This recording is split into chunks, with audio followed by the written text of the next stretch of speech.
از وقتی که از افغانستان مجبور شدین که بیرون برین، تا حال را مصروف چی کارهایی بودین؟ درسایتان را به تمام رساندین؟ کار میکنین؟ چی مصروفیت هایی داشتین؟ سال میشه که من و فامیلم بیرون از افغانستان هستیم. البته وقتی که از افغانستان من بیرون آمدم 14 ساله بودم و شرط اول بود که باید تحصیلات خود ادامه میدادم. بعد از حاصل کردن درجه لیسانس در حقوق بین الدول من در ارگان‌های بین المللی و کارهای بشری آغاز کردم، مخصوصا در عرصه مهاجرت‌های اجباری در آسیای جنوبی و آسیای شرقی. بعد از اون تقریبا 10 سال تجربه کاری دارم و خواستم که تحصیلات عالی خود را ادامه بدم. به هندوستان به سال 2007 همچنین ماستری به اسلام شناسی خواندم و حال ماستری خود را از یونیورسیتی اینسبروک و بازل در پیس ان کانفلیکت ترانسفورمیشن به پایان رساندم و میخواهم که در سال آینده دکترای خود تحقیق کنم. در این مدتی که خانواده محترم شما بیرون از افغانستان بودین، آیا مادرتان خانم مرحوم دکتر نجیب الله هم با شما یک جا بوده؟ عرصه دختر دکتر صاحب نجیب با هم یک جای بودین یا جدا از هم زندگی کردین؟ بالاخره ما یک جای بودیم. منظور وقتی که من در سال خود به بیرون باید آغاز میکردم نتانستم که همراه فامیلی خود یک جای باشم و همچنین وقتی که کار میکردم، اما همیشه مادرم می آمدن پیشم و همیشه یک جای بودیم. تقریبا 1 سال شده که من امیال در اروپا هستم و درسای خود پیش میبرم. اوضاع افغانستان هم دنبال میکنین که در کشور اصلی تان افغانستان چی داره اتفاق میفته؟ ولی معلومدار حتما دلچسپی خاص دارم من به افغانستان. در چند سال آخر خواستم که تاریخ خود مطالعه بکنم، افغانستان بهتر بشناسم. کافی کوشش کردم که همراه محصلین و جوانان افغان که در هند بودن همراه ایشون به تماس شدم تا درک بهتر داشته باشم از جامعه خود. فعلا حال هوای انتخابات ریاست جمهوری در افغانستان بسیار تازه است و آیا فکر میکنین که نظر شما در کل در مورد انتخابات ریاست جمهوری افغانستان چی است تا ایدم و آیا مایل بودید که شما هم در انتخابات سهم میگرفتین، رأی میدادین؟ من حیث یک جوان افغان فکر میکنم که سهم گرفتن در پروسه انتخاباتی فرض است. من میخواستم که رأی خود را بدم و کوشش کردم که از مرجع‌های مختلف معلومات حاصل بکنم که چگونه از طریق سفارتخانه‌های افغانستان من بتونم رأی بدم. اما متاسفانه امکانات برای افغانایی که مقیم بیرون از کشور هستند معین نیست و درباره از اینکه چی نظر دارم در انتخابات ریاست جمهوری، من فکر می‌کنم که اشتراک غیر مترقبه رای دهندگان برام بسیار خوشایند بود، چون که یکی از خواستهای دولت افغانستان در زمان دکتر نجیب الله بود که توسط پلان پنج‌شاخه‌ای ملل متحد، اگر شما به یاد داشته باشین، مطرح شده بود.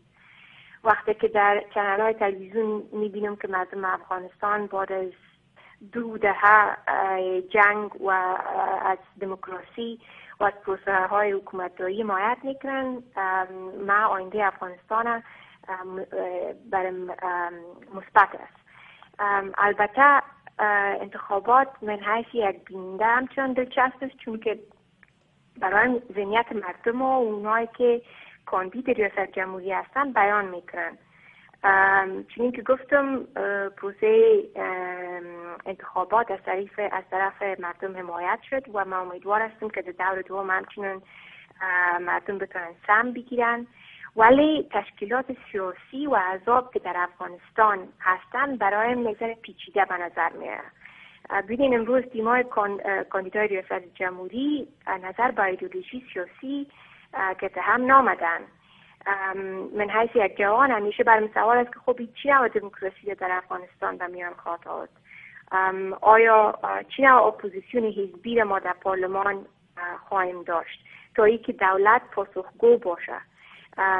خب جوابای این سوالا را همینا را من ندارم و من فکر میکنم همه ما انشالله در سالهای آینده خواهیم دریافت. رئیس جمهور حامد کرزی قرار است تا 2 ماه دیگه از قدرت کنار بره. در جریان 12-13 سال گذشته رئیس جمهور کرزی در بیشتر موارد به رهبرای احزاب و گروه‌های مختلف سیاسی در گذشته افغانستان برخورد بسیار سخاوتمندانه داشته. اکثرا جاده ها را به نام از اونا نامیده، القاب بر از اونا داده. در این میان یک کس را که رئیس جمهور کرزی برش نپرداخته، پدر مرحوم شما دکتر نجیب الله است. فکر میکنین که در مورد پدر شما رئیس جمهور کرزی سخی نبوده در دادن کدام لقب یا نامیدن یک جای به نام ایشان؟ ببینیم چند ماه قبل چند عکس در فیسبوک پخش شده بود که بعض از افغانان برای عقیده ابایم و کاکایم دعا میکردن. دیکده میلان جایی که ابایم و کاکایم دفن هستن امروز هم نیست، اما مردم از بازدید عقیده اراست نمیکنن و دست به دعا بالا میکنن. خود امی احساس نشان میده که ابایم در قلب مردم خود جایگاه خود را پیدا کرده و این جا داشتن ابایم در دعای مردم سخاوت بزرگتر و مایه افتخار به من و فامیل من است. در ضمن میخواهم بگویم که ابایم همیشه میگفت که به مرور زمان تاریخ بهترین قضاوت کننده شخصیت یک رهبر است و انشالله ایره ما به سالهای آینده میبینیم. حکومت افغانستان در چند سال گذشته یا در یک دهه گذشته بعد از طالبان امرای شما در ارتباط بوده از نظر از اینکه خدمات را براتان بر خانواده‌تان بیرون از افغانستان فراهم بکنه یا دعوتتان بکنه که به افغانستان بیاین؟ تماس‌های وجود داشته؟ من تا جایی که معلومات دارم فکر نکنم. برخی افغان‌ها نگران هستند که با بیرون شدن نیروهای بین‌المللی از افغانستان تا آخر سال جاری و ختم ماموریت جنگیشان افغانستان باز شاهد جنگ‌های داخلی خواهد شد، مشکلات و ملایمات را که افغانستان در عقب گذاشتنده باز تکرار خواهد شد. شما آینده افغانستان چگونه می‌بینید؟ شرایط که در حکومت دکتر نجیب الله بود تا به حال بسیار فرق داره. قواعد ما جماهیر شوروی وقتی که برآمدن در ظرف 9 ماه خارج شدن از افغانستان. امریکا امروز در جستجوی توافق رسیدن BSA میخواد که پایگاه نظامی خود در افغانستان باقی بگذارد. من فکر نمیکنم که به شکل که روس‌ها افغانستان را ترک گفتن همچنین امریکایی‌ها میخواین ترک بگوین. جنگ امروز هم ادامه دارد در افغانستان و من به این نظر هستم که رهبران افغانستان باید تصمیم را بگیرن تا به چی اندازه مداخلات کشورهای بیرونی را اجازه میدن و این مسئولیت بزرگ به دوش سیاستمدارای افغانستان است که نزاکت زمان مد نظر گرفته و راه بیرون رفته از این مسئله را پیدا بکنن تا زندگی مردم در آینده تامین شود. و من همیشه کوشش کردیم که مثبت باشم. امیدوارم که آینده افغانستان از گذشتهش که بهتر باشه و ما باید فراموش نکنیم که یک ملت صدمه خورده از جنگ هستیم. جنگ نه تنها بحران‌های سیاسی بلکه اقتصادی و اجتماعی همچنان در میان میاره. یکی از پروفسورایی که من بعضی از کتابایش در چند وقت آخر مطالعه کردیم به نام لدراق گفته که اقلاً 3 نسل میخواه تا صدمه های ملت جنگ زده شفا پیدا بکنن. لذا سالهای آینده به نظر من سالهای انتقالی است برای همه ما تا بتونیم از فضای جنگ بیرون شویم و به فضای صلح زندگی بتونیم کنیم. نیلا جان، بر خودتان چی آینده را در افغانستان میبینین؟ آیا روز خواد بود که شما و خانوادهتان دوباره به افغانستان برگردین و مصروفیت های را داخل افغانستان جستجو کنین؟ خب در قدم اول میخوام یک انسان خوب باشم تا بتونم در آینده برای جامعه خود مسیر خدمت شوم.